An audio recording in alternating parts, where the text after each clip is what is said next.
Welcome to the Graveyard Girls podcast with Amelia and Natasha.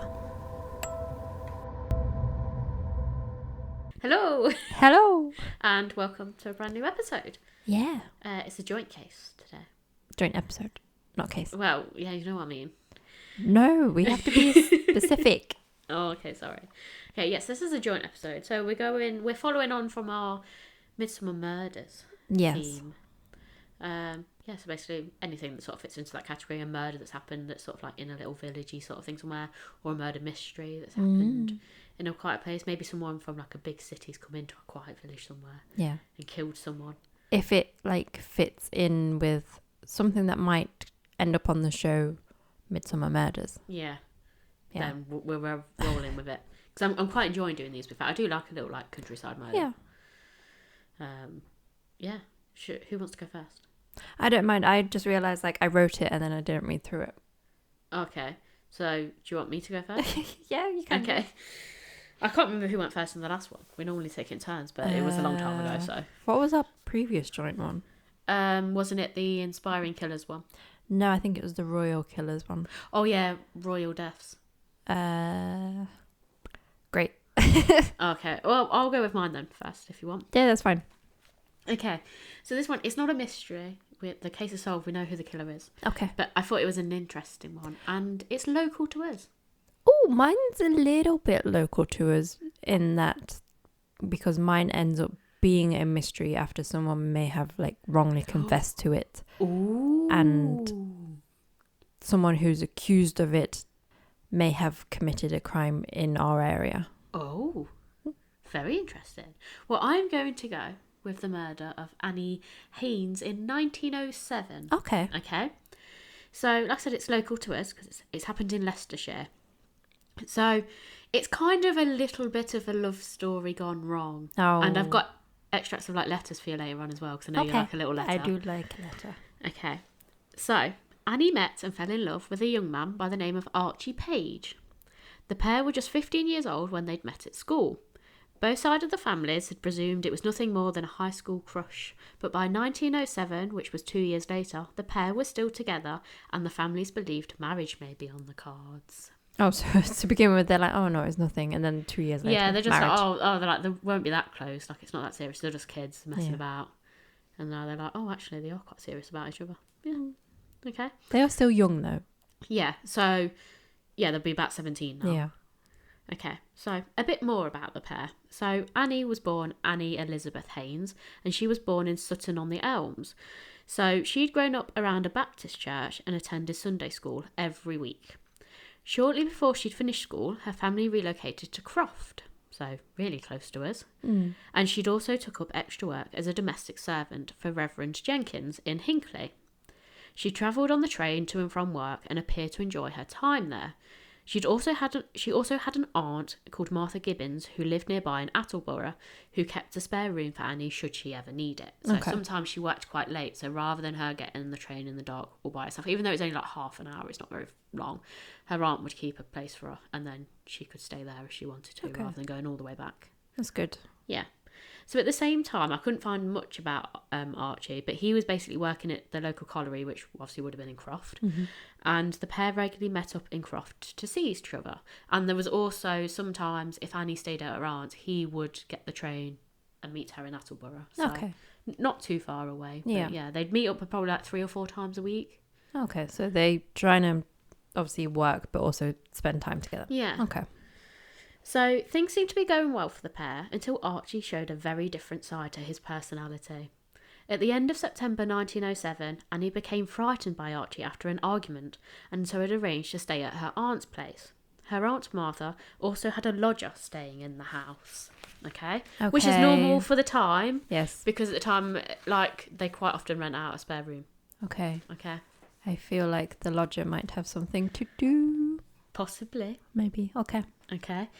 So the lodger was a labourer by the name of Albert Saunders. He'd been staying in there to earn some extra money before he was due to get married to another lady. Okay.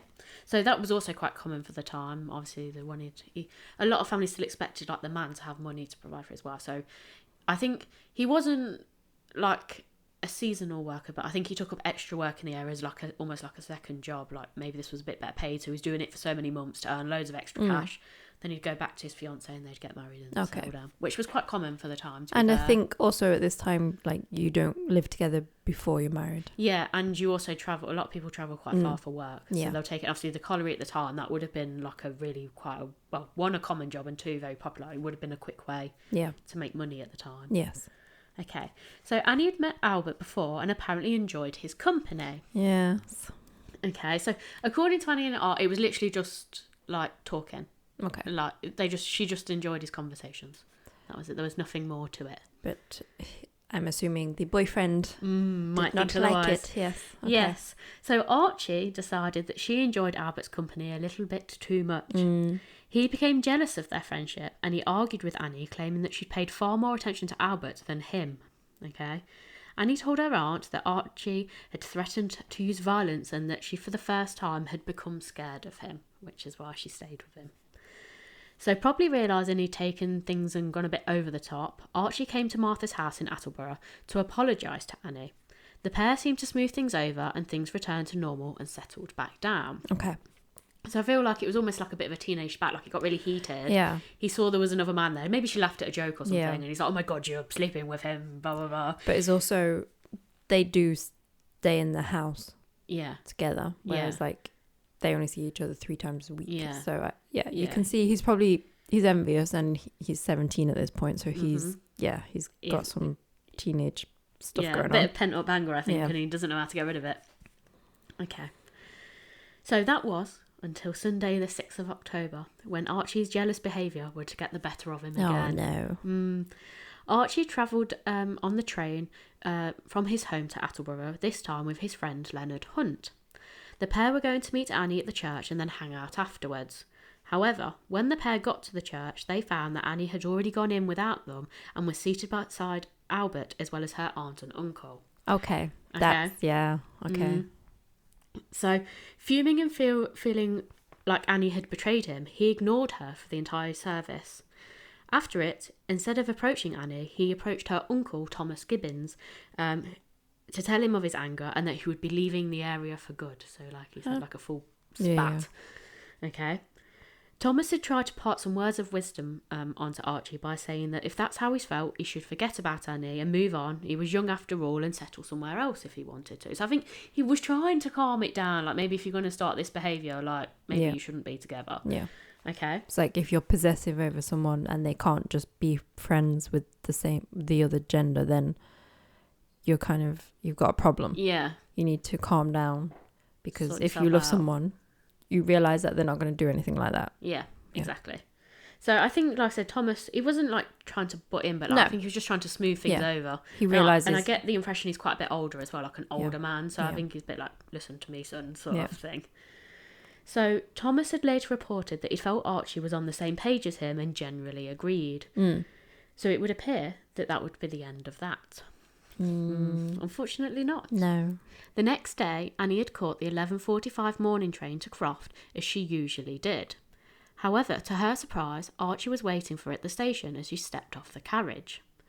The pair remained pleasant to each other, and Archie had made no threats towards Annie, and so she continued to walk with him. Okay. And this is obviously planning on walking back to her house. Okay. However, the further they walked and talked, the more Archie's attitude started to change. As he entered a narrow lane which ran from the village to Foss Road, which then connected to the railway station, a heated argument broke out. Archie pressed Annie about Albert and how he believed that they had engaged in a secret affair. Archie demanded that she confess to this. She denied it, saying that she barely knew the man and just enjoyed a conversation with him. Archie then grabbed Annie by her throat and demanded she confess once more. Okay. Still refusing to admit an affair and consumed by rage, Archie then strangled her on the roadside. He then swiftly pushed her body into a ditch by the side of the road. Before he left, he took love letters from her, which had then been written to him, and stuffed them in the top of her dress. So I feel like he was maybe reading them throughout the night. So in between the church thing the day before and got home, read all the letters from her, got really angry about it, decided to meet her off the train because he knew it was her thing, and then was like, after he's killed her, he's like, you have your fucking letters back. Like, he's probably trying to be like, these weren't meant for me, or he was trying to find like any indication that she was lying in the letters. So like he's kind of given them back to her. Okay. So, obviously desperate to escape, he then ran across the field back to Croft, discarding his braces, which had broken, and a shirt in one of the following fields. He then arrived at Moore's Public House. It's got the same as your name. Yeah. Okay. This overlooked the main street, and he then went in and ordered 2 glasses of ginger beer before he walked back to the railway station to catch a train to Leicester. Is he shirtless at this point? Well, I'm wondering if it's an overshirt, like he does a vest underneath. Okay. You know, like they used to have like a vest and then a shirt, and then like the braces over the trousers. I feel like that's what it was like. Surprising that they're like, oh no, you're naked, you can't come in. Yeah, especially in the time of year as well, because it's like October. Yeah. I don't know. Maybe he was just like really hot. Yeah. Or maybe he also had a jumper over the shirt, like he'd put the jumper back on over the top. I don't know. Yeah, maybe. So the train that he was catching was to be the 1:30 train. A local man called William Herbert would discover Annie's body just an hour later as he drove along the lane towards Broughton Astley. He called for the police and they arrived within the hour. Mm-hmm.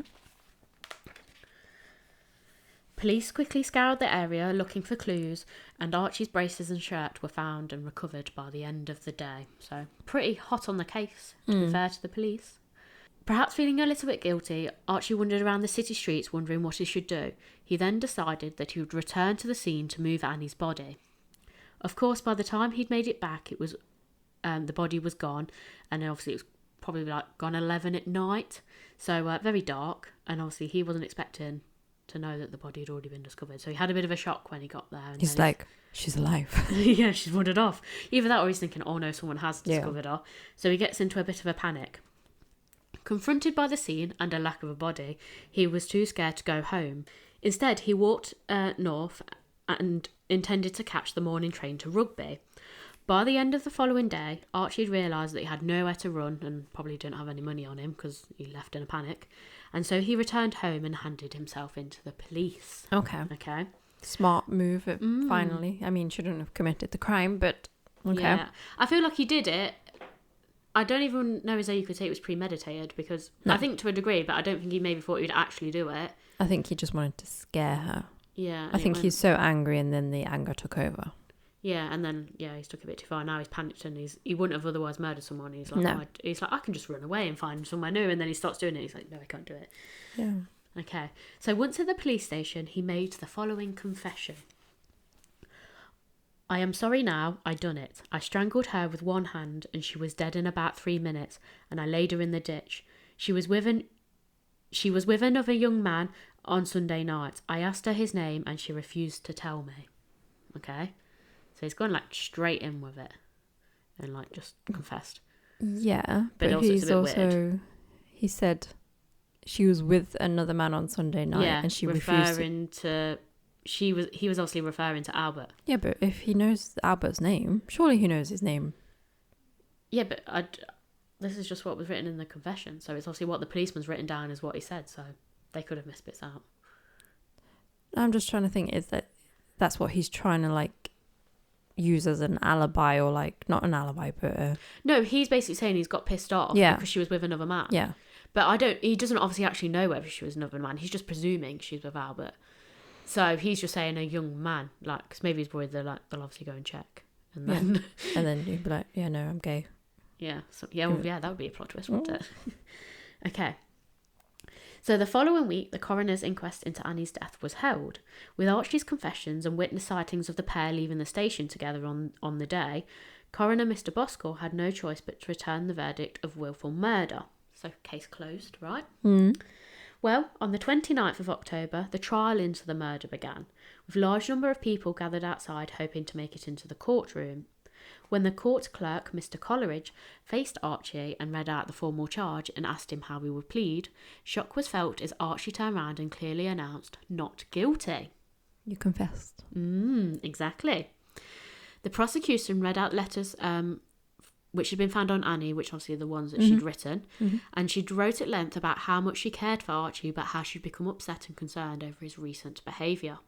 The ending to one of the following letters was the one that deeply touched a number of people in the courtroom. Oh, am I going to cry? I don't think it's that soppy, but I'm a bit heartless, so you know. There's me crying my eyes out. Okay. I love you dearly still, and shall go with no one else but you. May God forgive you for saying I've been going with another chap when I have not. I cannot see what I am writing, for my eyes are filled with bitter tears. I shall be your lover to the death. Oh. Okay. So, I mean, she quite literally was. Yeah. Okay. So Archie's defence. That's probably what did it. To be fair, if he kept to the death. Yeah. So he just kept going over and said, "Yeah, you will be to the death." Yeah. You'll be with no one else. Yeah. There we go. So yeah, that was the one that kind of got everyone else. They felt like it was a bit of a like, yes, he killed her, like, to the death. Well, he confessed. Well, yeah, there's that one. Yeah. So obviously Archie's defence lawyer had to try and put something forward. So he tried to argue insanity and accidental death, okay? Claiming that Archie was mad at the time he'd carried out the killing and that Annie had died as a result of shock of his actions, okay? He said he strangled her with one hand. For 3 minutes. For 3 minutes. Yeah. Okay, obviously the medical findings proved that strangulation was the cause of death and there was absolutely no way she could have died of shock, okay? Also, like, to strangle someone with one hand... It's, quite forceful. Yeah. So the defence counsel then continued to argue insanity as one of Archie's uncles, George Sawbridge, had been locked away at that current time in Leicester's County Asylum. So they were claiming it was something that ran in the family. Okay. But the defence were unsuccessful in providing a medical link. So basically, like, I think the uncle was a bit of a one-off. Yeah. Obviously, they chucked him in the loony bin. And... he might not actually be insane. It's just the time he might in be history. Depressed or drunk. Yes. A lot of people got thrown in for there. And weirdly, I don't know, maybe one of your ancestors might make a reappearance here, because Dr. Moore, okay, a surgeon at Leicester's prison, said that he'd closely observed Archie and that he had exhibited no symptoms of mental incapacity. Okay, the things aren't looking very good. He's 17. He's got the hormones of a teenager surging through him. He's angry. Yeah. Acts almost, not, I don't want to say irrationally, but like on impulse. Yeah. So of course Archie was found guilty. However, a number of people were concerned about his young age and felt he was far too young to be sent to the gallows. So his sentence was commuted to serve his time in prison. He would end up being released on the 10th of February 1917 to fight in World War One. So he was sent off. Now, there was a bit of a tricky thing, and it's a bit cloudy because people are still trying to uncover it. But I did find out a bit more as to like what happened to him afterwards. Obviously, after the war, he didn't end up going back into prison, and he remarried another lady. I want to say it was 1919, and I don't think she knew about his crime. He did try to go back to Sapcut, which I see near Hinckley, but obviously everyone saw him as a murderer, so kind of shunned him out. And she had some family on, I want to say it was the East Coast. So they moved to there and they went on to have 2 children and they lived out his years until like he died. I want to say it was 1949. So yeah, he just tried to assume another, not necessarily another identity, but... Well, if he didn't have to return to jail since he served the war, I mean, obviously he killed someone, but he served his time. Yeah. So I do wonder, would he have, if we hadn't have had World War One, would he have stayed in jail for longer? Probably. Yeah. Because at first when I looked at it was like he was released in 1917. I was like, that's literally 10 years after the death. Like, he only did a decade in prison. I was like, and like, considering they were still killing people at this point, I thought, God, that seems a bit lenient. But yeah, basically they released him to go and serve in the war. Okay. So, yeah. So I thought that was a bit interesting. How can you, like, confess and then be like, yeah, no, I didn't actually do it? I think, but then again, I think one, partly because of his age, he was in his teens at this point. I think there was a part of, like I said, there was obviously an element of premeditation. He was obviously angry and like building up to it. And he was obviously very angry towards her. But like I said, I think it was a spur of the moment thing. I think he obviously started strangling her. I don't think he thought he was ever going to kill her. And then he's done it and panicked. And then he's obviously gone in and thought, oh my God, I'm going to die for this. And like, I didn't actually mean to do it. And then I think he's probably got lucky. Maybe had quite a good defence sort of counsel. And he said, we can maybe get away with it if we go down this line. Is there any way you could, like, is there any, like, madness in your family? Well, I'm thinking, oh, I've got an uncle that's locked up. And I think maybe the defence lawyer had told him, like, it'd be quite a viable way to get out of it. So you should try and plead not guilty even though you confessed. Yeah. Because there's a chance you might get off, and like, because you're young as well, they're not going to want to give you the death penalty, which, to be fair, everyone in the court, that was the thing they were concerned about.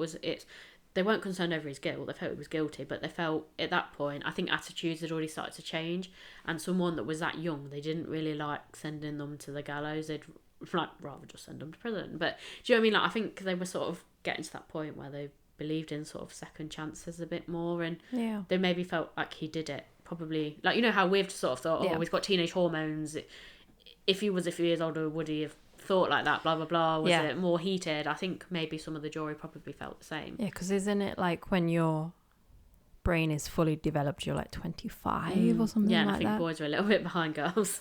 So like 35. Yeah. Never. But yeah, no, I thought it was interesting, the extra little bit that I found out. But the reason it's not been finished off yet is because I want to say it's his great nephew. I was looking through some forum things, obviously I was trying to find more newspaper articles linked to it, and I stumbled across that, and they were living somewhere else, and they're like, oh, I didn't realise my uncle was a murderer, blah blah blah. And yeah, they were trying to uncover it all, but they hadn't been able to find his grave at that point. Oh, okay. They'd only found his brother's, which is still in Hinckley, sort of way. So they were obviously trying to find his, but people were saying a lot of the time, because he was a convicted murderer, a lot of people in the parish wouldn't have wanted him to have been buried there. So he'd have either been in an unmarked grave or buried somewhere else. And that's when someone else did some digging. It was someone that worked for a local authority and found that he'd been on the East Coast somewhere. So yeah, so it's not quite complete yet, the story. But I thought it was quite nice that I managed to find out what happened to him afterwards. Because when I just read that he'd been released in 1917, I was like, okay. Excuse me? Why? You're like, oh, there's a war going on. Yeah, like, okay, so yeah, we need all the men. Yeah, so I thought it was interesting. It's very similar to my case. Ooh. Even though I did say, like, I wrote it and I can't remember what it is now. I've jogged your memory, that's what it is. Yes, you did. Okay.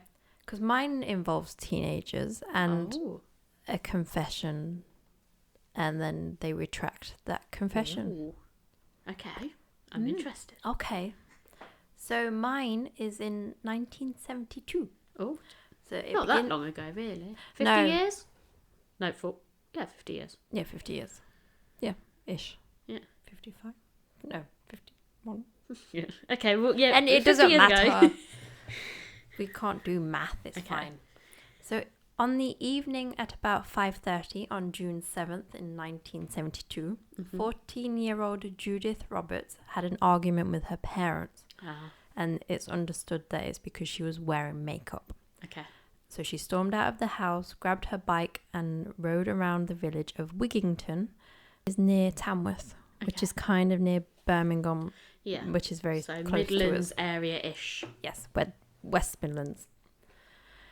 Unfortunately, Judith never returned home. Ooh. Her body was discovered later that same day under a pile of hedge clippings and plastic fertilizer bags in a field adjacent to the road, and a subsequent post-mortem concluded she had been beaten to death. Oh, okay. She's 14. That's really nice. So police launched a murder investigation involving 200 detectives who collected more than 15,000 sets of fingerprints and in excess of 11,000 statements. In addition, officers visited over 11,000 addresses as they made house-to-house inquiries. Roadblocks were established in the area, and 4,200 separate pieces of evidence were followed up. Bloody hell. But in spite of all this is Midland's most intensive hunts for a murder suspect for several years. They couldn't find a killer. Oh my goodness. That would be so frustrating as well, with like how much effort they've put in, because that's the one thing they're always accused of in other cases, is like they didn't do enough. Yeah, I think because the brutality, and she's 14. Yeah. She's technically still a child, isn't she? She is a child. Yeah, but you know what I mean? Like, some people, it was really mixed, because some people were like, well, they're teenagers, they just run off, blah blah blah, all the other stuff. And like, because you know, if like they were 10 or 11, everyone would be like, oh my god, it's terrible, 10-year-old girl, she's a child. Yeah. But you know, sometimes it was still the culture a bit at that point, and they're like, well, she's 14, she almost have a kid and get married. Do you know what I mean? She's wearing makeup, she's going to go out having sex. That's not what implied, but that's what. Yeah, stereotypically for the time. So near the village of where she lived, there is an army barracks, so they naturally questioned those stationed there, because they questioned like 11,000 people. And they probably questioned them to rule them out, but one person fell under their suspicion because he listed names for his alibis, but those people left the barracks earlier than the murder or just the day before the murder. Oh, okay. And so they couldn't provide an alibi for 17-year-old Andrew Evans. Okay. Having suffered an asthma attack, he was awaiting discharge on medical grounds, and on the 7th of June, the evening Judith was killed, he was a day away from handing in his uniform and returning home. Andrew was semi-illiterate, nervous and socially awkward. Okay. As a teenager, he joined the army in hopes that it would kind of bring him out of his shell a bit, but it just kind of made maybe him... his parents probably pressured into him, make a man of him. Yeah, and it kind of not made him worse, but he's just... It didn't help. No, it didn't help. And then obviously he suffered more asthma attacks, and then so he left due to his nervousness, and then after his discharge, he was treated for depression and prescribed Valium. Okay. In October of that year, 1972, police questioned him at his grandmother's house and asked him to come into the station for further questioning. This is where it gets a bit odd. Oh. So on the morning of the interview, he told his grandmother that he planned to visit the police station because he wished to see a picture of Judith. Dead or alive? I'm not sure. Oh, okay. Andrew, he made the decision after having... Hold on. Okay, so that night, he had dreams of a girl. Right. So he wanted to confirm that the girl in his dream was Judith because he's now convinced himself he is the killer. Right, okay. Very strange. Yes, I don't know why. I don't know if he was kind of... Thing is, if he's already on Valium and stuff, yes. Can they say, can they take his confession? This is kind of what happens later on. Oh, right, okay. So yeah, he's having dreams, so he wants to confirm whether the girl he's dreaming about is Judith, but right. I'm assuming pictures of her are circulating on the TV because she's been murdered. So surely you already know what she looks like. Maybe. Although his grandmother advised against him to confess, he subsequently presented himself at the police station in a distressed state where he made his request, telling them he had dreamt of Judith, saying, "I keep seeing her face. I want to see a picture of her. I wonder if I've done it." Oh, okay. Mm-hmm. During a series of interviews with detectives, Andrew claimed to have dragged Judith from her bicycle, then struggled with her in a field. Asked if he was the killer, he answered, "This is it. I don't know. Show me a picture and I'll tell you if I've seen it." Oh. Strange. But again, he's semi-illiterate. Yeah, okay. This is when investigators asked him whether he ever visited Tamworth, which is near Wellington. Mm. And he says, I don't know. I could have been. I forget where I've been. Right, okay. So I think he's very I feel like he's getting quite distressed by this point. You can imagine the interview unravelling. Yeah, and they're being very angry and and quite forceful with the question and Yeah. They did not believe him to begin with, thinking that he was just a fantasist. You know how some people just think they're helping, but then they're like... Yeah, but they also kind of weirdly want to put themselves in it for... I don't want to say 5 minutes of fame, but some of them kind of do. Yeah, but then for some reason, even though they kind of don't believe him, they question him for 3 days, and then they eventually believe him. Right, okay. And after giving a signed statement under caution, Andrew was charged with murder. Right. His trial was held at Birmingham Crown Court in June of 1973. By this time, he believed that he was now innocent. Right, okay, so he's retracted it. And he had retracted his original statement. It was claimed that his confession had been made with the use of Britol, which is a so-called truth drug that was later discredited for inducing false memories. Right, okay. Prosecution and defense... To be fair, the 70s, it was a bit of a... Yeah, there's lots of... sketchy time for the police. Prosecution and defense lawyers both agreed that the drug's use was used. Right, okay. Apart from the confession, no other evidence was presented, and there was no scientific evidence against him, and no one saw him. However, Andrews could not prove provide an alibi for the 7th of June. So it's like they had nothing to link him, but he also couldn't prove that he wasn't there. Yeah. Also, a psychiatrist testified that Andrew was suffering from amnesia. Right, okay. So that would explain the gaps in the memories then. So unfortunately, it was too late for Andrew, and he was sentenced as he was so convinced, all because of a dream of her face. Now, he's in jail for a few years, and we skip ahead to 1994. Okay. Oh, a year before I was born. Sorry. It seems like so long ago. I'm not going to say when I was born. So in 1994, a chance encounter with a member of Greenpeace was Andrew's chance to get his conviction overturned. The Greenpeace member listened to Andrew, who told his story, and he took this story to a producer of a show called Crime Stalker. So the death of Judith and Andrew being jailed was becoming known. Andrew then wrote to a human rights organisation who agreed to take on his case. Okay. This hearing took place at the Court of Appeal of England and Wales in December 1997.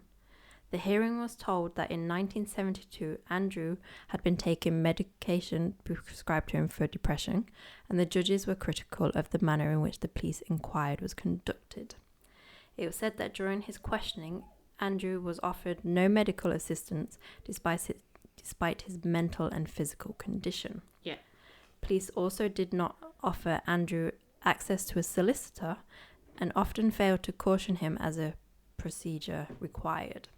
His lawyers then said that Andrew's confession would not have been given had a doctor or a solicitor had been present.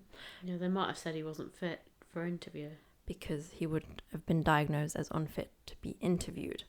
Due to lack of evidence of Andrew committing the murder, how the police handled the question of Andrew, and the court subsequently quashed Andrew's conviction after deeming it to be unsafe, which confused me. But why? It's unsafe. Yeah, that's what they say. I know, it's just like it's wrong, not unsafe. No, but they're saying, like, it's another way of saying that like something's unreliable, like the evidence is unreliable. It's just unsafe to use it. Yeah, so, it's just weird. Yeah, it's just another way of saying... Its conviction is deemed unsafe. And he was released from custody with an immediate effect. He had spent 25 years in jail. This was the longest time someone in England had served, up until someone else a few years later. So Andrew is now free, but Judith's murder is now unsolved. And people and her family obviously deserve answers and peace. I always feel sorry for the families after that, because like a part of them must feel a bit guilty that the other person was wrongly convicted. Yeah. But then also, like, where does it leave them? Yeah, because they probably think, okay, we have closure now. We know who did it. We know what happened. And then you're like, oh, okay. So in 2014, not too long ago, Chris Clark, who is a cold case expert and former detective with Norfolk Police, suggested that the murder of Judith may have been one of the 5 additional killings committed by the Yorkshire Ripper, Peter Sutcliffe, who also committed murders around the Midlands. It was different though, wasn't it? How was she killed? She was beaten to death. Because he hit them over the head and then stabbed them. Yeah. Sort of similar. Yeah, so Clark cites that they're very similar to the cases of Barbara Mayo, who was found in 1970 in Derbyshire, the 1973 killings of Wendy Sewall in so Bakewell. She's still been in the beginning, because I want to say he was 69 that he started killing. And 1974, the Leicestershire murders of Rosina Hilliard and Caroline Allen as being the work of Sutcliffe, since they all bear similarities to the killings that he is convicted for. Because I want to say he hit them over the head with a hammer, like it was hammer marks in their head. Yeah. And then some of them, I don't want to say just stabbed them in the stomach, because that's not very nice. It's like not the right way to put it. Yeah. But then others, he fully mutilated them by cutting down from their breast down to their pubic bone. Yeah. So, which is where he got his name from. Yeah. So I can see why they might think it's him. Yeah, it is sort of similar, and it would be in the time frame, but then it's like, was he in the area at the time? Do you know what I mean? I know he travelled around, but most of them were either Bradford or oh my god, where was the other place? There was 2 main. I'm not sure. Chapelstown in oh my god,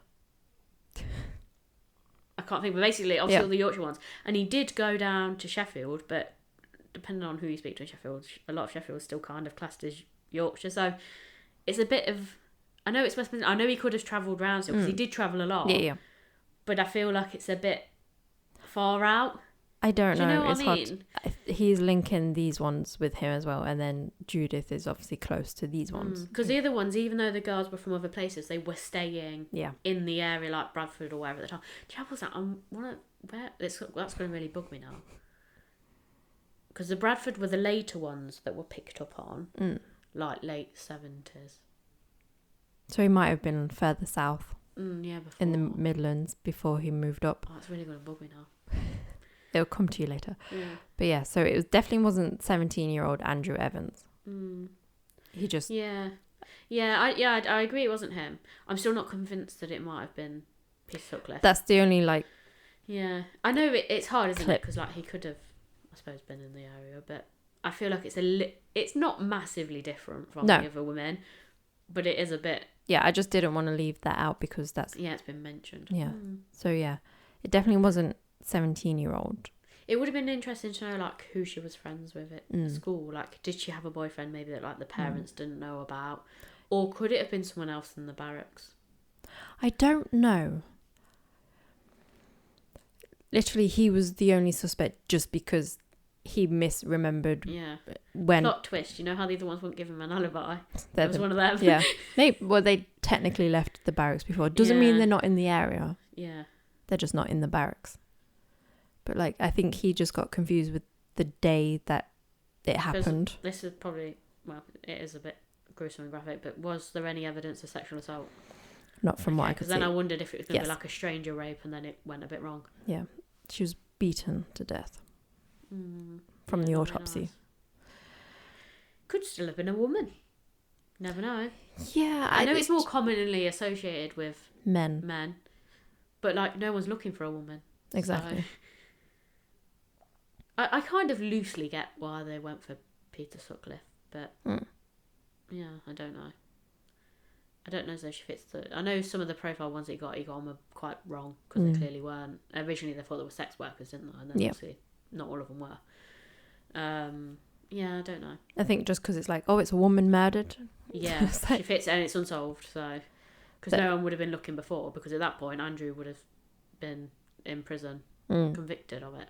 25 years. No, it's a long time. Just because in my mind, he just got confused with the date when they asked him he was clearly mentally unstable, but at the time, they don't really consider it enough. They're like, well, he was convinced of it, and so it works. Yeah. Like, we can fit it in. I think that's the problem. Is like someone would say something and they made it fit. What the other person said, but then, like I said, when it got to court, even though they didn't have any sort of forensic evidence, because what he said was plausible enough, and that's all it's got to be. Is not necessarily plausible. It's just they had no other leads. Yeah, but I wonder if after he confessed, like, did they focus in on him rather? Like, if he hadn't have come in, they would have they still have been looking for other suspects? Like, he's come in and confessed, so, like, naturally you can kind of understand why they did it, but naturally they would have stopped looking at other leads for a bit because he's ultimately confessed to it. Yeah. So that's what you press on with, don't you? And you spend all of your time trying to find out where he fits in. Like, can we prove he said this? He said this. Well, actually, that does match with some of the evidence we have, like timings wise. And then he said this, and this was a bit iffy, so he's clearly a liar. Do you know what I mean? Yeah. They go looking for that stuff rather than keeping it open and still thinking. I don't think at that time they did enough to try and work out if it couldn't have been him, if that makes sense. Yeah. Whereas it's obviously still goes on now, but I feel like sometimes in a case, they'll obviously get a lead and they'll follow it, but there'll be someone within the team that will still kind of look for finding a way else, or look at trying to prove how it couldn't be him, because they know that when they get to trial, that's the one thing the defence is going to pick apart, is all the reasons as to why it couldn't. I was like, he had a dream. And it's like, but did you do it? Is that I may have because I had a dream, but I'm assuming, like I said, think it depends how convincing he sounded as well, because even though he was obviously mentally ill, he might have sounded really convincing. Well, they didn't believe him initially. It took them 3 days worth of questioning to like be like, okay, yeah. Because maybe they did look at his like discharge and think, saw that he was like been discharged, obviously he had depression. They might be a bit like, he's just coming up with things. But then the more he spoke, the more convincing he might have sounded. Do you know what I mean? But he's also saying like, I could have done it. And then he's like convinced himself so much via them asking whether he did it. See, that's what I'm saying. As the more time went on, the more convincing he sounded, and then he maybe said one thing that one officer thought, "Oh, actually." Or is he not convincing? They've just like been like, well, they don't want to close it. Yeah. Because I suppose in those, that's it. Like 70s and early 80s, it's a bit of a niffy time. There's a lot of them. They just want to rack up the numbers to say like, we've solved this many cases, because obviously we'd come out of the war. There was a heightened amount of crime, and they wanted to close cases. And I think that person effectively, like, he just handed himself in. So like they kind of closed it for them. This guy's like saying what they need to hear, and they're like, well, it doesn't really like seem believable. But it's like, I think I did it, and they're like, well, we don't have any other leads. And nothing else is coming up. And technically, what he said could work. So you know. We'll go for it. I think that's what they were just more keen on closing cases than they were properly investigating it. They struggled in a field. I'm still impressed though with how much information they did gather, because that's a lot of things, you know, especially like 70s and 80s when you look back, and even all the kids ones that I've watched where like the kids have gone missing and whatever, like they're like still missing to this day. They just didn't do stuff, and you know when you look at it and you're like, but wouldn't you have just done that? And I know it's easy to say with hindsight, but there is so many where you look at them and you think, yeah, but you could have done this, and you're like, you just didn't even bother. So I'm quite impressed almost that they managed to gather that much information. They're normally still quite sloppy. I suppose it depends what sort of social class they'll have as well, because if they're middle or upper class, they are going to put a bit more in. I know. And also if like she's a blonde girl or not. I don't know. I've not seen a picture. I don't know. I suppose it depends how much the family push it as well, doesn't it? And like, how do the family see, like, maybe a respectable family, like, because without sounding horrible, there is obviously the whole stereotypical, like, if they're a council family, like, they're obviously up to no good. Obviously the mum did it or something. And or they don't take care of the kids properly in the first place, so they are going to go AWOL. Like, do you know what I mean? It's they put people into groups effectively, which they shouldn't do, but they did. And also because she's beaten to death, it might be because of the brutality of the crime itself. Might have been like, true. Well, we need this person off the street. They just want it done and dusted, don't they? Well, hopefully everyone's enjoyed this episode. I don't think there's much more else to add. No, I just think it's ended on a sad note. Well, the thing is, none of them are like, no. It's a bit hard. Like, every now and then you can make a bit of a light-hearted joke, but like, I don't know, it's a bit hard, isn't it, when like someone's died? There's only so far you can take a joke, isn't it? So no, I think it was 2 good cases. It's funny that they're kind of similar. Yeah, it is. And like, the girls were of similar age. Obviously Annie was a little bit older, but it's not very nice, is it? No. But we never like confirm. Yeah, this is it, because that's the one thing when we do joint cases, it's always really hard, because I do worry about that sometimes. I was like, oh no, we're going to accidentally end up picking the same one. But I think we naturally go for different eras anyway, so I think it fits in quite nicely. It's good. It's weird how like the first one we kind of did like this, we ended up with 2 Charleses. Similar field murders. I feel like even over a year on, like, I feel like the Charles episode is still probably one of my favourites. So if you haven't listened to that, go and listen to it. It's like episode number 2. Yeah, I think it's episode 2. I don't know, I still think I really liked our original ones. Like, I liked doing the first episode as well, because what did you have? Vera Renzi, and obviously I had Florence Nightingale, so yeah. I don't know, I just like that style case. I think it's good. It's good fun. I like recording these. I like doing them.